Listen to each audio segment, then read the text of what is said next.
Lebih lengkap soal pemeriksaan dua menteri era Jokowi di KPK, yakni Nadiem Makarim dan Yakut Khalil Qomas, kita bergabung dengan jurnalis Kompas TV Jona Hamonangan dan juru kamera Yanuar Ruslim di gedung KPK Jakarta. Selamat petang, Jona. Jona, untuk saat ini apa saja yang telah digali KPK untuk pemeriksaan dari dua menteri era Jokowi dan apakah ada keterangan dari KPK mereka melakukan penyelidikan atau pemeriksaan pada saat yang bersamaan?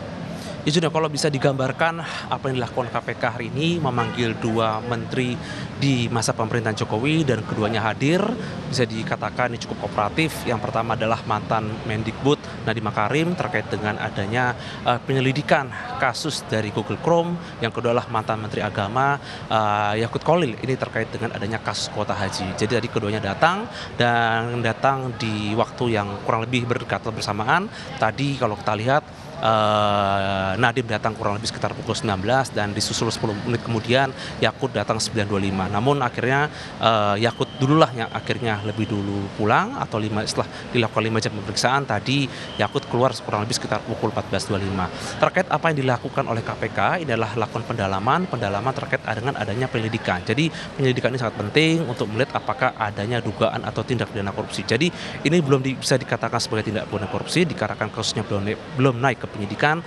Namun dalam penyelidikan ini KPK meminta klarifikasi atau meminta keterangan. Yang pertama adalah terkait dengan kasus Nadiem Makarim. KPK menanyakan terkait dengan adanya Google Chrome, apakah Google Chrome ini adanya tindak pidana atau mungkin pidana korupsi, apakah mungkin dari pengadaannya ataupun ada hal lain. Seperti ketahui bahwa ini terjadi di era COVID, di mana para mahasiswa ataupun anak sekolah itu tidak bisa datang ke sekolah ataupun ke kampus dan menggunakan data cloud atau data yang akhirnya bisa digunakan bersama. Dan inilah akhirnya akan didalami oleh KPK apakah ada tindak pidana korupsi atau tidak. Yang pasti KPK sendiri nanti akan memanggil pihak-pihak lain, nanti di waktu berbeda KPK juga akan kemungkinan akan memanggil dari pihak Google untuk bisa mendalami kejadian ini. Sedangkan yang kedua adalah terkait dengan pemanggilan Yakut, ini untuk memeriksa adanya kuota haji 2024. Seperti kita ketahui bahwa dari Kementerian Agama sendiri mendapat kuota sebanyak 20.000, seharusnya ada pembagian sebesar 8% dan 20%, 8% dan sisanya 90%. 8% itu haji khusus, sedangkan 92% itu adalah untuk haji reguler. Namun dalam faktanya atau dalam kenyataannya ternyata Menteri Agama pada saat itu Yakut Khalil malah membagi dua atau memberikan 10.000 jatah untuk haji khusus dan 10.000 haji reguler. Nah, motifnya adalah kurang lebih apakah ini akan ada keuntungan atau tidak, di mana 10.000 untuk haji khusus ini tentu saja akan diberikan ke asosiasi dan dari asosiasi diberikan lagi ke agen haji.